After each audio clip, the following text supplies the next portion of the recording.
La Biblia describe la condición espiritual del hombre de diversas maneras. Dios nos dice en su palabra que el incrédulo está muerto en sus delitos y pecados. Nos dice que se encuentra en un estado de enemistad, en un estado de rebeldía contra Dios. Pero la Biblia también describe al hombre en su estado natural como alguien que está voluntariamente ciego a las realidades espirituales. Para muchas cosas el hombre tiene visión, mucha visión, pero es incapaz de percibir el estado real en que se encuentra su alma delante de Dios, y mucho menos es incapaz de desear el remedio que Dios ha provisto.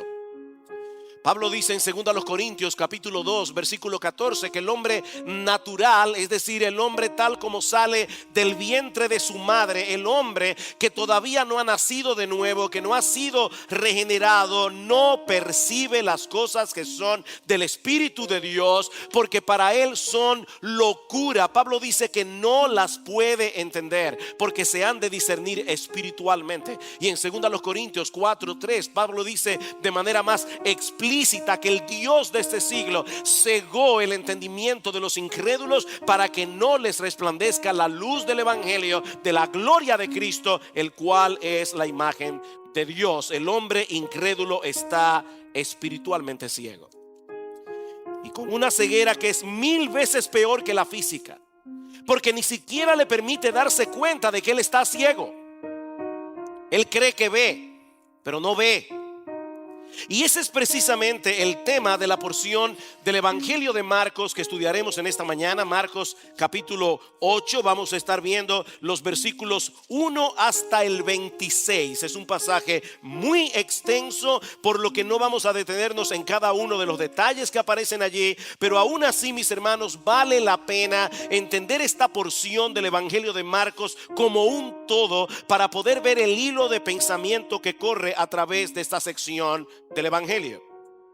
Este capítulo comienza con un incidente similar al que nosotros vimos hace varias semanas atrás en el capítulo 6 de Marcos, cuando el Señor alimentó a una gran multitud con 5 panes y 2 peces. Por eso hemos titulado esta primera escena una lección repetida para un grupo de alumnos de lento aprendizaje. ¿Qué es lo primero que nosotros tenemos en los versículos 1 al 9 del capítulo 8 del Evangelio de Marcos? Una lección repetida para un grupo de alumnos de lento aprendizaje. Marcos capítulo 8 versículos 1 al 3. En aquellos días, es decir, que Marcos está conectando lo que él ha venido describiendo del ministerio de Jesús en esa región llamada Decápolis, al otro lado del Jordán. Dice: en aquellos días, cuando de nuevo había una gran multitud que no tenía que comer, Jesús llamó a sus discípulos y les dijo: tengo compasión de la multitud, porque hace ya 3 días que están conmigo y no tienen que comer. Y si los despido sin comer a sus casas, desfallecerán en el camino, pues algunos de ellos han venido de lejos. El Señor Jesucristo se encuentra todavía, como decía hace un momento, en esta región de Decápolis con sus discípulos, un territorio poblado mayormente por gentiles. Y Marcos nos dice que una vez más, de nuevo, dice en el versículo 1, se reunió en torno a él una gran multitud que no tenía que comer. ¿Cuánto desearíamos los pastores siempre tener congregaciones así? ¿Ustedes se imaginan? 3 días aquí predicando la palabra y que a ustedes se les olvide que no tienen que comer. Eso sería fantástico. Pero después me desperté. Estas personas, es que yo quiero que ustedes noten esos pequeños detalles que aparecen en el Evangelio de Marcos. Estas personas, mis amados hermanos, se habían absorbido tanto en las enseñanzas de Jesús durante 3 días que aparentemente no se habían dado cuenta que sus provisiones se habían comenzado a agotar, y ellos estaban en un lugar desértico, así que era una situación desesperada. Y Marcos dice que eso movió al Señor a compasión. Y la palabra que se usa aquí, la palabra griega, significa literalmente que a Jesús se le removieron las entrañas. Algunos habían venido desde muy lejos, por lo que no iba a ser fácil para ellos encontrar provisiones. Y Jesús sabía que ellos podían colapsar en el camino. Eso es lo que significa literalmente la palabra desfallecer en el versículo 3. Jesús sabía que ellos iban a colapsar si se iban a sus casas. Y mis hermanos, ¿saben lo que eso nos enseña? Que el Señor Jesucristo es un Salvador compasivo. Él no se conmueve únicamente por nuestros problemas espirituales y eternos. Él también está consciente, Él también está atento a nuestros problemas terrenales y temporales. Él no es indiferente al hambre, Él no es indiferente a la enfermedad, y eso lo vemos una y otra vez en los evangelios. Su corazón es movido a misericordia ante todo tipo de necesidad, ante todo tipo de sufrimiento. Ahora, lo interesante que nosotros vemos en este pasaje es que Él quiere desarrollar en los suyos, es decir, en ti y en mí, esa misma clase de compasión, esa misma clase de misericordia. Y es por eso que en el versículo 2 el Señor comparte su inquietud con los discípulos. Le dice: tengo compasión de la multitud. Y de paso es la primera vez y la única vez en los evangelios donde se dice eso del Señor de la boca del Señor mismo. O sea, los evangelistas dicen que Él tenía compasión, pero ahora es Cristo el que está abriendo su corazón y dice: tengo compasión. Tengo compasión por esta multitud, porque hace ya 3 días que están conmigo y no tienen que comer. Él comparte esta inquietud con los discípulos. Pero mis hermanos, como sucede muchas veces, donde Jesús ve una oportunidad, nosotros vemos un problema. Y cuando vemos el problema, perdemos la oportunidad. ¿Cómo reaccionaron los discípulos? Versículo 4. Sus discípulos le respondieron: ¿y dónde podría alguien encontrar lo suficiente para saciar de pan a estos que están aquí en el desierto? De verdad que hay momentos que uno está leyendo los evangelios y uno saca exclamaciones. Yo no sé tú, pero a veces yo digo: ¿what? Déjame hacerte una pregunta. Si tú hubieras estado allí en ese momento, ¿cuál habría sido tu respuesta a los discípulos? Imagínate, ¿te acuerdas la serie El Túnel del Tiempo? Algunos se acordarán. Bueno, imagínate que tú puedes tomar el túnel del tiempo y llegar a ese momento particular con el conocimiento que tú tienes ahora de los evangelios, y más particularmente con el conocimiento que tienes del evangelio de Marcos, y escuchas a los discípulos hacerle esta pregunta a Jesús: ¿de dónde vamos a sacar comida para que coman todos esto? ¿Qué tú les habrías respondido? Bueno, yo no sé tú, pero probablemente yo les hubiera dicho: ¿cómo que de dónde? De ese Señor de gloria que puede multiplicar unos cuantos panes y unos cuantos peces y convertirlos en un banquete. Jesús puede hacer eso. Bien, esa es la respuesta correcta. Pero ¿saben qué, mis amados hermanos? Yo me temo que de haber estado allí, lo más probable es que tú y yo habríamos reaccionado exactamente como ellos lo hicieron. Exactamente. Tenemos un serio problema, tú y yo tenemos un serio problema para aplicar lo que conocemos del Señor. Cuando estamos en un momento difícil, cuando estamos en medio de la prueba, cuando estamos en medio del dolor, se nos olvidan los principios bíblicos, se nos olvida la teología. Pero ya hablaremos de eso dentro de un momento. Ahora, lo sorprendente de esta historia, mis hermanos, es que el Señor no desecha a sus discípulos por causa de su torpeza, y eso es una buena noticia, sino que con toda paciencia les repite la misma lección que le había dado en el capítulo 6, versículo 5. Y Él les preguntó: ¿cuántos panes tenéis? Y ellos respondieron: 7. Entonces mandó a la multitud que se recostara en el suelo, y tomando los 7 panes, después de dar gracias, los partió y los iba dando a sus discípulos para que los pusieran delante de la gente, y ellos los sirvieron a la multitud. También tenían unos pocos pececillos, aparentemente sardinas, y después de bendecirlos, mandó que estos también los sirvieran.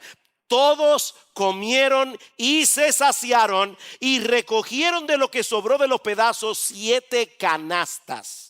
Los que comieron eran unos 4,000, y los despidió. Marcos no nos dice ¿cómo fue que operó el poder de Jesús para hacer este milagro? Y eso es algo que siempre me lo he preguntado. ¿Sería que al partir el pan crecía el otro pedazo?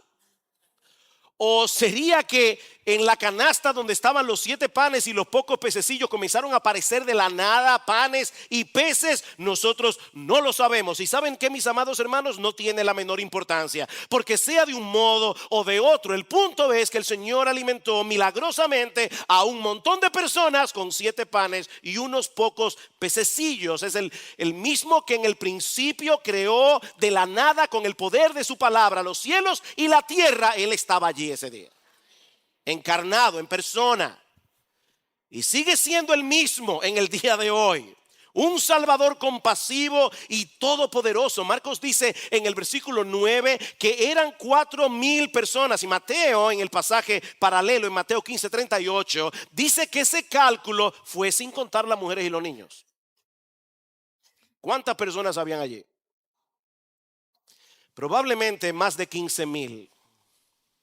Y aún así sobraron 7 canastas llenas de comida. Y de paso, mis hermanos, la palabra que usa Marcos aquí para canasta no es la misma que se usa en el pasaje anterior, en el capítulo 6. Esta era una canasta, como nosotros tenemos una fuerte influencia norteamericana. Creo que ustedes van a entender esto. Es un hamper, eso es lo que significa la palabra griega. Es una canasta lo suficientemente grande para que quepa un hombre entero dentro de ella. Es la misma palabra que aparece en Hechos capítulo 9 versículo 25, cuando dice que Lucas, que Pablo tuvo que ser descolgado del muro de Damasco en una canasta. Así que es probable que en esta ocasión hayan recogido más panes y más peces que en el milagro anterior. Mis hermanos, ¿qué aprendemos de esta escena? Que nuestro Dios tiene el poder para proveer para todas nuestras necesidades conforme a sus riquezas en gloria en Cristo Jesús, como dice Pablo en Filipenses 4. Él es un Dios confiable, Él es un Dios poderoso, Él es un Dios compasivo. Nosotros podemos echar nuestras cargas, podemos echar nuestras ansiedades sobre Él, porque Él tiene cuidado de nosotros, como dice el apóstol Pedro. Lamentablemente e increíblemente, hay muchos que no quieren a ese Salvador reinando en sus vidas. Y por eso cierran sus ojos a toda evidencia, como vemos en la siguiente escena del pasaje, que yo he titulado Palabras de juicio para un grupo de ciegos que no quiere ver. Palabras de juicio para un grupo de ciegos que no quiere ver. Marcos nos dice en el versículo 10 que inmediatamente después del milagro Jesús se embarcó a la región de Dalmanuta con sus discípulos, donde es confrontado por los fariseos. Versículo 10: y subiendo enseguida la barca con sus discípulos fue a la región de Dalmanuta. Entonces salieron los fariseos y comenzaron a discutir con él, buscando de él una señal del cielo para ponerle a prueba. Esta fue la última confrontación de Jesús con los líderes religiosos de Israel en la región de Galilea, porque unos días más tarde el Señor iba a dirigirse a Jerusalén y allí sería juzgado, allí sería condenado a muerte. Así que en cierto modo, mis amados hermanos, lo que nosotros estamos viendo aquí en el capítulo 8 del Evangelio de Marcos marcó el principio del fin del ministerio terrenal de Jesús. Y es interesante notar que los fariseos fueron a buscar a Jesús para discutir con él. No fue que se encontraron con Jesús por accidente. Ellos andaban detrás de Jesús. ¿Y saben por qué andaban detrás de Jesús? Porque estos hombres no soportaban el evangelio de la gracia. Ellos andaban detrás de Jesús porque ellos estaban tan absortos en su propia justicia que ellos odiaban el evangelio. El evangelio era un insulto para estos hombres. Y ellos veían a las personas yéndose detrás de Jesús y estaban preocupados y querían desacreditar al Señor delante de todo el mundo. Y por eso es que le piden una señal del cielo. ¿Notaron eso? Danos una señal del cielo. Y ese detalle es importante. Los judíos pensaban que Satanás podía imitar los milagros de Dios siempre y cuando se tratara de cosas que ocurrían aquí en la tierra. Pero ellos creían que Satanás no puede imitar los milagros que ocurren en el cielo. Y eso es precisamente lo que ellos están pidiendo aquí. No vengas con esos milagros que tú haces aquí en la tierra, porque ya sabemos que el diablo puede hacerlos también. Haz algo verdaderamente extraordinario, algo que tenga que provenir directamente del trono de Dios. Detén el sol como hizo Josué en Gabaón, o haz que llueva fuego del cielo como hizo Elías. Eso es lo que nosotros queremos. Una señal del cielo. No venga con un milagrito aquí, no. ¿Cuál fue la respuesta de Jesús a esta ridícula petición? Versículo 12. Suspirando profundamente en su espíritu, dijo: ¿por qué pide señal esta generación? En verdad os digo que no se le dará señal a esta generación. Y dejándolos, se embarcó otra vez y se fue al otro lado. Mira, si tú vas delante de alguien y le demandas algo y su reacción es un profundo suspiro, déjame decirte algo, puedes estar seguro que lo que sigue no será nada bueno. Ese suspiro de Jesús fue una fuerte reprensión a este grupo de hombres que había determinado rechazarle a él como el Mesías profetizado en el Antiguo Testamento. No importa las evidencias que lo señalaban a él como el Mesías. Ahora, hermanos, para poder entender lo que está sucediendo aquí, es necesario que nosotros vayamos al capítulo 6 del Evangelio de Juan. No tienen que buscarlo, pero luego del primer milagro de la multiplicación de los panes y los peces, los judíos le hicieron a Jesús una petición similar. Dice en Juan capítulo 6 versículo 30: ¿qué señal haces tú para que veamos y te creamos? Nuestros padres comieron el maná en el desierto, como está escrito: pan del cielo les dio a comer. Y Jesús les dijo: de cierto os digo, no os dio Moisés el pan del cielo, mas mi Padre os da el verdadero pan del cielo, porque el pan de Dios es aquel que descendió del cielo y da vida al mundo. En otras palabras, Jesús les está diciendo: ¿ustedes creen que Dios autenticó a Moisés porque les dio a comer el maná en el desierto? No, yo soy el verdadero pan que descendió del cielo para darles vida. En una forma todavía más clara, lo que Jesús está diciendo es: ustedes me están pidiendo a mí que les dé una señal y no se están dando cuenta que yo soy la señal. Yo soy la señal. Si ustedes no creen, a pesar de lo que han visto en mí, no van a creer de ningún modo, porque no existe una señal más convincente que yo. Yo soy la señal. Mis hermanos, piensen en esto por un momento. El Dios del cielo se hizo hombre. ¿Ustedes se imaginan eso? El Dios del cielo se hizo hombre. El Dios del cielo vivió una vida perfecta. El Dios del cielo llevó a cabo milagros extraordinarios como la multiplicación de los panes y los peces. Predicó la palabra como nunca nadie lo ha hecho ni lo hará jamás. Y todavía le estaban pidiendo evidencias de que él era un enviado de Dios. ¿Saben por qué Jesús no respondió a la demanda de los fariseos? Porque ellos no necesitaban más pruebas, ellos necesitaban arrepentimiento. Ellos no necesitaban más pruebas. Leí en estos días algo que dijo el famoso ateo pensador francés Voltaire. Él dijo una vez, oigan esto: si aún llegara a suceder que ocurriera un milagro en un mercado abierto ante 1,000,000 de testigos confiables, preferiría desconfiar de mis sentidos que admitir el milagro. ¿Qué les parece? ¿Cuál es el peor ciego? El que no quiere ver. No hay peor ciego que el que no quiere ver. Esa es la acusación de Pablo a toda la raza humana en el capítulo 1 de su carta a los romanos. Dios se ha revelado a través de la creación y lo ha hecho de una manera inconfundible, pero el hombre ha decidido detener con injusticia la verdad. El hombre detiene con injusticia la verdad. Él sabe que Dios existe, él sabe que Dios creó los cielos y la tierra, él lo sabe en el fondo de su corazón, pero él pretende vivir como si no lo supiera. Él se hace el tonto. Yo decía, ayer puse un Twitter. Sí, yo uso Twitter. Un Twitter que decía, no es por ser más inteligente que los incrédulos son incrédulos, es porque son deshonestos intelectualmente. Son deshonestos intelectualmente.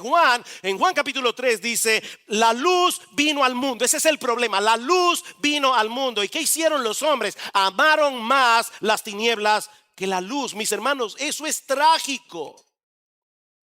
Esta petición ridícula de los fariseos evidenciaba tal dureza de corazón, tal obstinación contra la verdad, que no valía la pena hacer el menor esfuerzo para tratar de convencerlos de lo contrario. Marcos dice que el Señor los dejó y se fue hacia el otro lado del mar. Y mis hermanos, esto no fue un simple traslado de un lugar a otro, esto fue un abandono. Esa es la idea.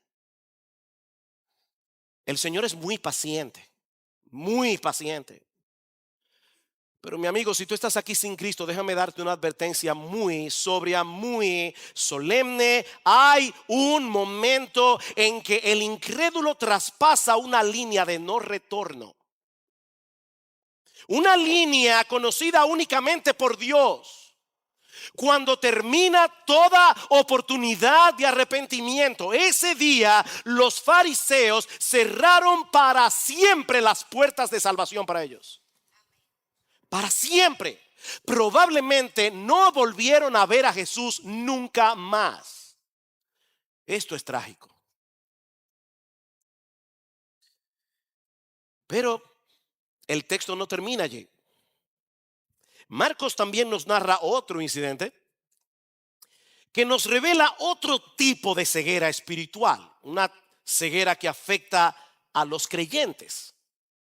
Los líderes religiosos de Israel estaban completamente ciegos, estaban voluntariamente ciegos, pero ahora Marcos quiere hacernos ver que los discípulos también tenían un serio problema en su entendimiento de las cosas. Por eso yo he titulado la siguiente escena, unas palabras de reprensión para un grupo de creyentes con miopía espiritual.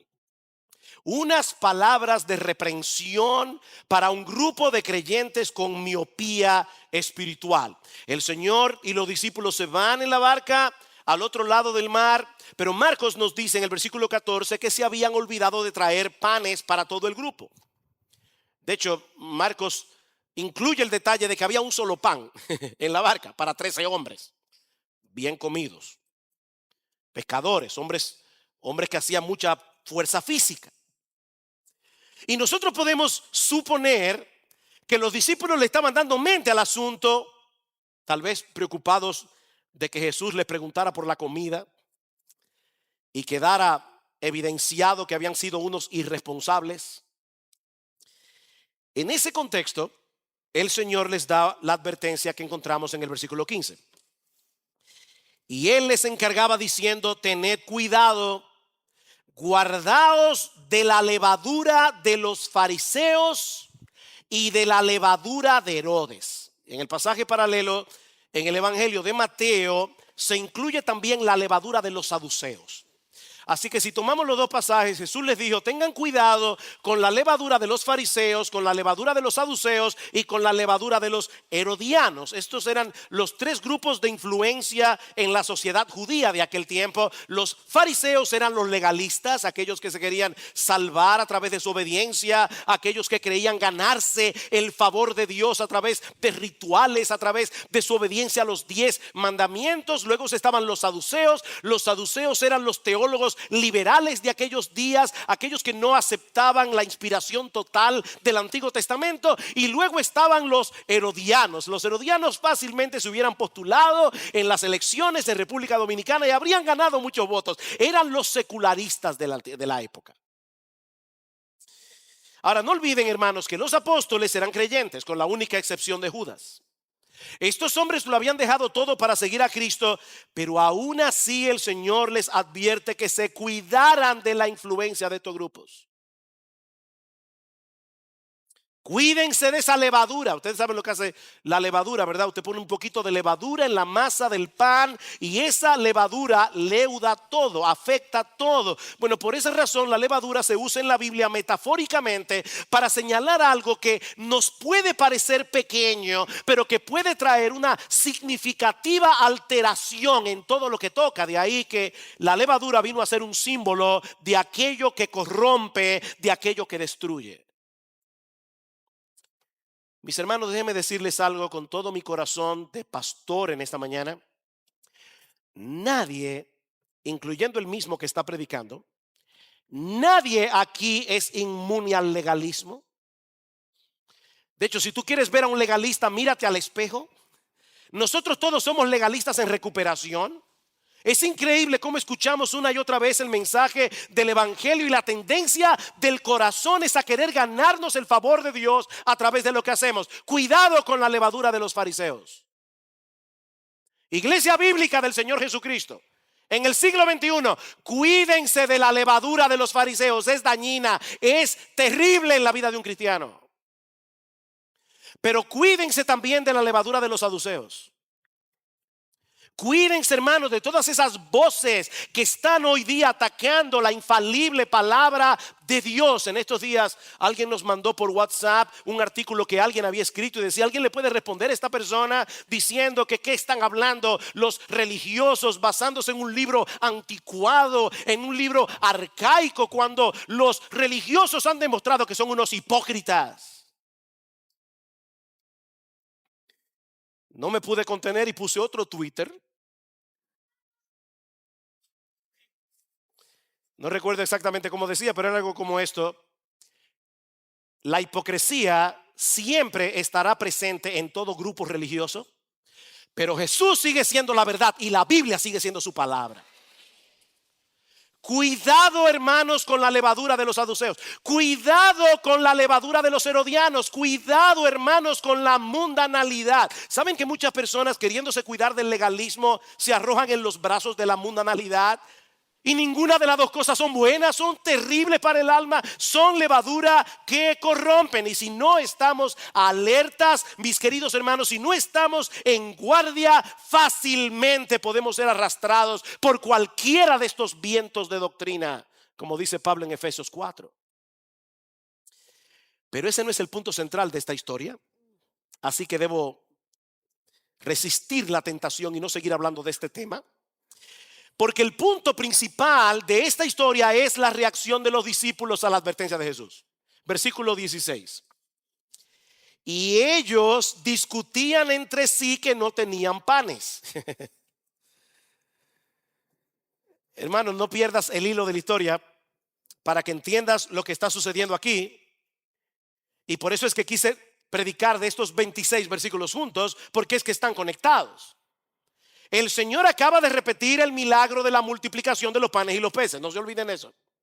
Pero cuando los discípulos se dan cuenta que solo tenían un pan en la barca, comienzan a preocuparse. ¿Alguna vez a ti te ha pasado que tú estás tan preocupado por algo que todo lo que escuchas lo interpretas a la luz de esa preocupación, aunque no tenga nada que ver con eso? Yo creo que eso fue lo que pasó aquí. Los discípulos estaban tan preocupados por el tema del pan que desde que ellos escucharon la palabra levadura no escucharon nada más. Increíble. Miren, mis hermanos, déjenme decirles algo. Nuestras preocupaciones terrenales no se quedan fuera cuando ustedes vienen a la iglesia. Ellas entran con ustedes aquí y se sientan con ustedes aquí en el servicio de adoración. Y si no estamos alerta, nuestras preocupaciones pueden anular el impacto de la predicación de la palabra de Dios en nuestros corazones. Dice en Marcos capítulo 4 versículo 19 que las preocupaciones por las cosas de este mundo ahogan la palabra y la hacen estéril, la hacen infructuosa. Pregunta: ¿cómo podemos combatir eso? Pero yo pienso que la respuesta se encuentra en el pasaje paralelo otra vez en el Evangelio de Mateo. Dice en Mateo capítulo 16, versículo 18, que el Señor introdujo estas preguntas que aparecen en Marcos capítulo 8, diciendo a los discípulos: hombres de poca fe. Esa frase no la incluye en Marcos. Hombres de poca fe, ¿por qué discutís entre vosotros que no tenéis pan? Ahí está la clave. El Señor estaba hablando de algo tan serio, pero ellos no pudieron entenderlo por causa de su incredulidad. La preocupación que tenían por la falta de pan no era más que un resultado de su falta de fe. Y esa falta de fe que producía preocupación entorpecía su entendimiento. Versículo 17. Dándose cuenta, Jesús le dijo: ¿por qué discutís que no tenéis pan? ¿Aún no comprendéis ni entendéis? ¿Tenéis el corazón endurecido? El Señor quiere despertar a sus discípulos a la realidad de que un corazón regenerado, un corazón nacido de nuevo, puede padecer cierto grado de endurecimiento, puede padecer cierto grado de insensibilidad espiritual que no nos permite entender ni asimilar la palabra de Dios. Versículo 18. Teniendo ojos no veis, y teniendo oídos no oís. Ellos tenían ojos, ellos tenían oídos. Cristo les había abierto los ojos en la conversión, pero no estaban viendo. Déjenme hacerles una pregunta, hermanos. ¿Qué cita bíblica está usando Jesús aquí? Teniendo ojos no veis, y teniendo oídos no oís. Isaías capítulo 6.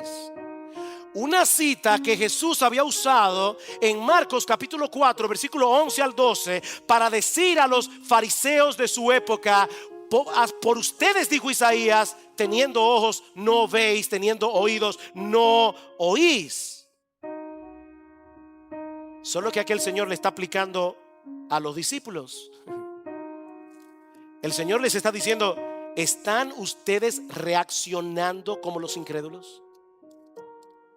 ¿No recordáis, versículo 18, no recordáis cuando partí los 5 panes entre 5,000? ¿Cuántas cestas llenas de pedazos recogisteis?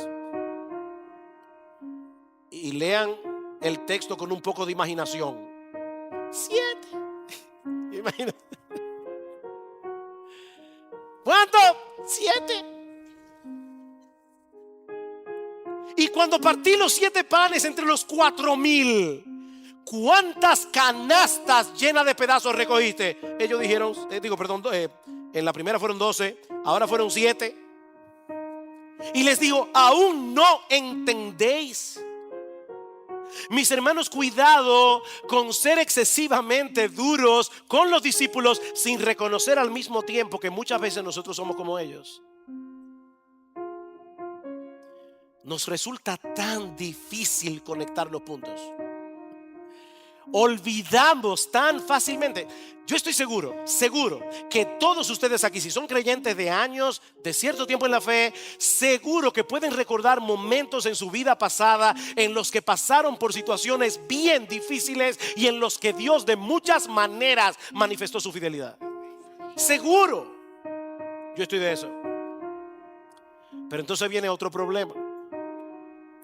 Y olvidamos por completo lo que Él hizo por nosotros en aquella ocasión. Mis hermanos, somos tan lentos para aprender, pero Jesús es tan paciente para instruirnos.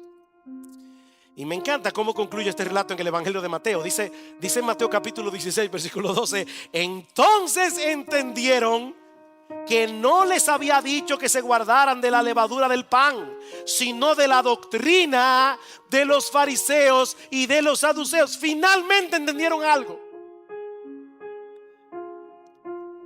porque su ceguera era parcial, era temporal, no como la de los fariseos. Por eso hay un pequeño detallito en el versículo 17 y en el versículo 21, un adverbio que no debemos pasar por alto. Aún no comprendéis. Versículo 21, y les dijo: aún no entendéis, todavía no entendéis. Ese todavía nos da esperanza. Todavía no entendéis. El Señor no se cansa. Mis hermanos, aquellos que tienen luz de la palabra de Dios deben anhelar con todo su corazón tener más luz. Deben orar fervientemente. Ustedes recuerdan esa oración de Pablo en Efesios capítulo 1 versículo 18, luego que Pablo ha dicho: bendito el Dios y Padre de nuestro Señor Jesucristo, que nos bendijo con toda bendición espiritual en los lugares celestiales en Cristo, según nos escogió en Él desde antes de la fundación del mundo, para ser santos y sin mancha delante de Él en amor, habiéndonos predestinado para ser adoptados hijos suyos a través de nuestro Señor Jesucristo. Y va detallando bendición tras bendición tras bendición. Pero cuando llegamos a la mitad del capítulo 1, ¿qué hace Pablo? Orar por los efesios y pedir que el entendimiento de ellos sea abierto, que el entendimiento de ellos sea iluminado, para que nosotros podamos tener una mejor comprensión de todas las bendiciones que Dios ha derramado sobre nosotros. Debemos orar que el Señor abra nuestro entendimiento. Debemos leer las Escrituras. Hermanos, esto es un tesoro. Como decía Salvador en la escuela dominical, esta es la palabra de Dios. Debemos leer, debemos comernos este libro, debemos empaparnos de este libro, debemos conocer las Escrituras. Debemos leer buenos libros que nos ayuden a entenderla mejor. Debemos escuchar la predicación de la palabra con suma atención, en dependencia del Espíritu de Dios, para que la luz de la verdad de Dios despeje las tinieblas que todavía tenemos en el corazón. No te quedes donde estás. No te quedes allí. Necesitas seguir profundizando en tu entendimiento de Dios. Necesitas seguir entendiendo el evangelio. Necesitas seguir entendiendo cuál es la voluntad de Dios para ti. Pablo ora por los colosenses en Colosenses capítulo 1 versículo 9 al 10, para que crezcáis en el conocimiento, en el entendimiento de su voluntad. No te quedes donde estás. Sobre todo porque tú no estás solo en ese camino. Y eso nos lleva a la última escena de este pasaje, que yo he titulado un milagro esperanzador. Marcos 8, 22. Llegaron a Betsaida y le trajeron un ciego y le rogaron que lo tocara. Tomando de la mano al ciego. Qué tierno, hermanos. Imagínense esa escena. Al Señor Jesús tomando la mano de este hombre y llevándolo lejos de la multitud. Dice: tomando de la mano al ciego, lo sacó fuera de la aldea, y después de escupir en sus ojos y de poner las manos sobre él, le preguntó: ¿ves algo? Y levantando la vista dijo: veo a los hombres, pero los veo como árboles que caminan. Entonces Jesús puso otra vez las manos sobre sus ojos, y él miró fijamente y fue restaurado, y lo veía todo con claridad. Y lo envió a su casa diciendo: ni aún en la aldea entres. Yo no creo que haya sido por casualidad que Marcos incluyera este milagro precisamente en este punto de la historia. Recuerden lo que decíamos cuando empezamos esta serie: los evangelios son biografías teológicas. Ellos no están narrando cronológicamente la vida de Jesús. Ellos están tomando lo que ellos quieren tomar para darnos una enseñanza. Y es importante entender eso, porque la narración de este milagro es exclusiva de Marcos. No aparece en ningún otro de los evangelios. Así que Marcos lo mencionó por una razón en ese punto. De hecho, este es el único milagro registrado en los evangelios hecho por Jesús en dos etapas. Todos los milagros del Señor fueron instantáneos. Jesús le dijo a Lázaro en la tumba: Lázaro, ven fuera. Y de inmediato salió de la tumba, y no medio vivo. Salió completamente vivo, instantáneamente. El Señor calmó el mar en tempestad de una sola vez. Cada milagro fue así, excepto la sanidad de este ciego en Betsaida. ¿Por qué el Señor sanó a este hombre en dos etapas? Bueno, antes de responder esa pregunta, veamos brevemente el milagro. Brevemente, unas personas se acercan a Jesús trayendo a un ciego, les ruegan que lo sane. El Señor, ya vimos, lo toma de la mano, lo saca fuera de la aldea, probablemente para no hacer de esta sanidad un espectáculo. Jesús quería tratar con este hombre de una manera muy personal. Y una vez se aleja de la multitud, el Señor hace algo bien extraño. Niños, este fue Jesús, no hagan eso con otros. Como dicen a veces los anuncios de cosas peligrosas, no intenten hacer esto en casa. ¿Qué hizo el Señor? Escupió los ojos del ciego. De hecho, ya nosotros habíamos visto que el Señor había hecho algo similar en Marcos capítulo 7 cuando sanó a un tartamudo. Probablemente, recuerden, este hombre está ciego. El Señor quería que él percibiera de una forma tangible: algo va a pasar con mis ojos. Así que el Señor escupe los ojos del ciego y lo toca con su mano, y así el ciego puede depositar su fe en él. Algo va a pasar. Jesús le pregunta: ¿tú ves algo?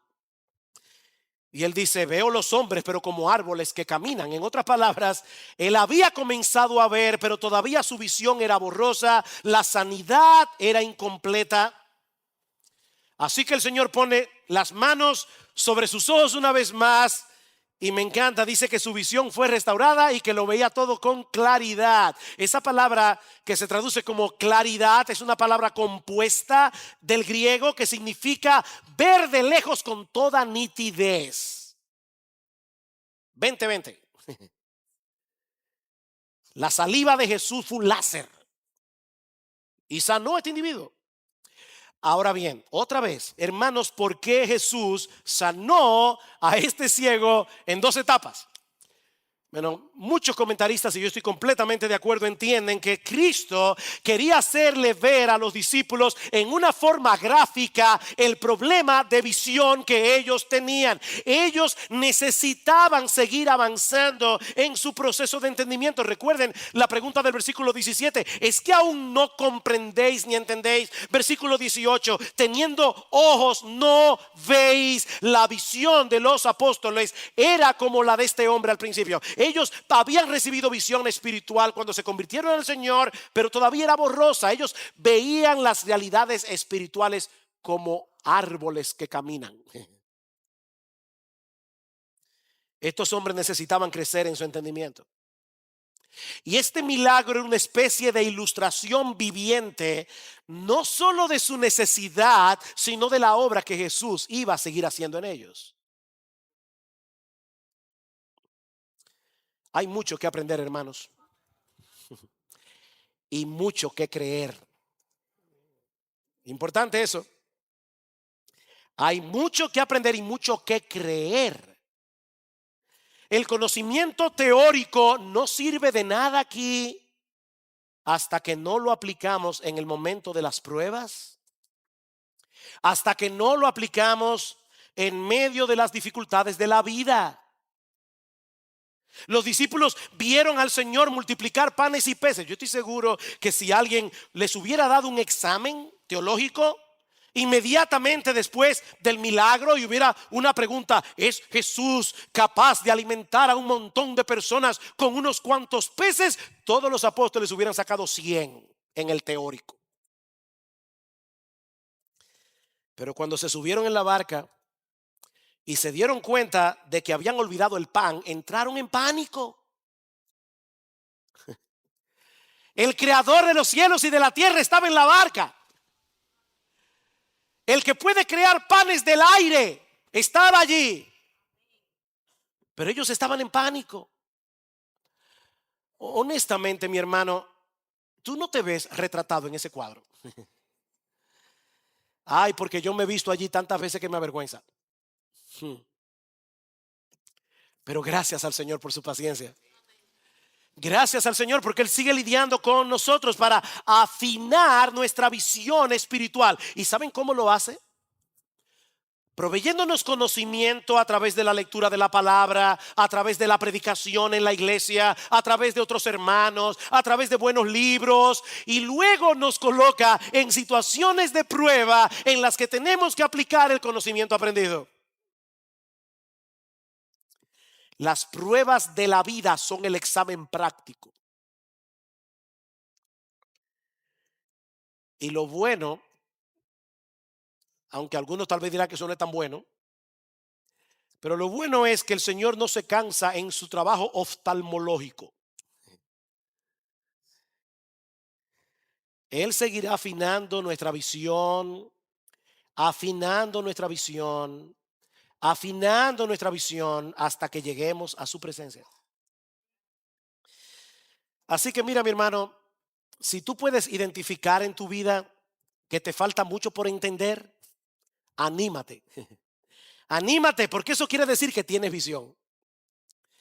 O como dice Paul Tripp, eso quiere decir que la gracia te alcanzó. La gracia te alcanzó. La gracia te ha visitado. Y ahora tienes algo de visión. Ahora, si tú eres incapaz de ver tu necesidad de un Salvador, si tú eres incapaz de percibir tu necesidad de ver más claramente, mi amigo, yo te tengo una mala noticia y una buena noticia. La mala es que estás ciego. Tú estás ciego. Estás tan ciego que ni siquiera te das cuenta de que estás ciego.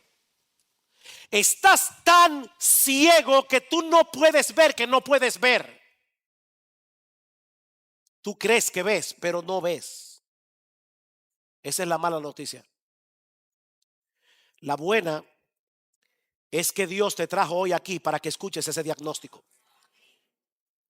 Dios te trajo aquí para que tú sepas cuál es el estado de tu alma. Dios te trajo aquí en esta mañana. Dios te trajo, mi amigo. Yo no sé quién te invitó. Dios te trajo aquí para que veas la necesidad que tienes de visión, para que veas la necesidad que tú tienes de venir a Cristo en arrepentimiento y fe.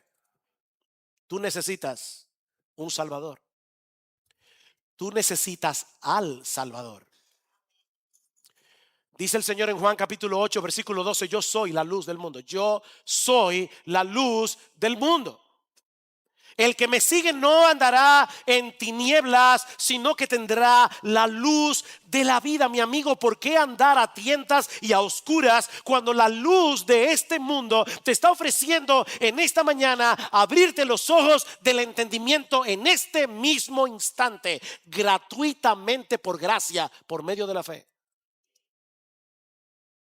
¿Por qué andar a tientas y a oscuras? Por eso yo decía que este es un milagro esperanzador, porque nos muestra el poder de Cristo para restaurar la visión que el hombre ha perdido por causa del pecado. Mi amigo, Cristo puede darte visión aquí y ahora. Si confías enteramente en Él, si miras hacia Él como tu única esperanza de salvación. Y a partir de ese momento Él continuará restaurando tu visión para que sigas creciendo en tu conocimiento de Dios, para que sigas creciendo en tu entendimiento del Evangelio, para que sigas creciendo en tu comprensión de lo glorioso, maravilloso, hermoso, dulce y deleitoso que es nuestro bendito Señor y Salvador Jesucristo.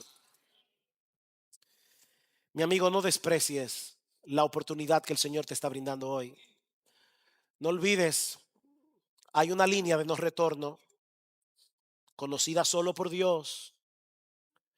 No abuses de la paciencia divina. Acógete hoy a la misericordia cuando las puertas de la salvación todavía están abiertas para ti.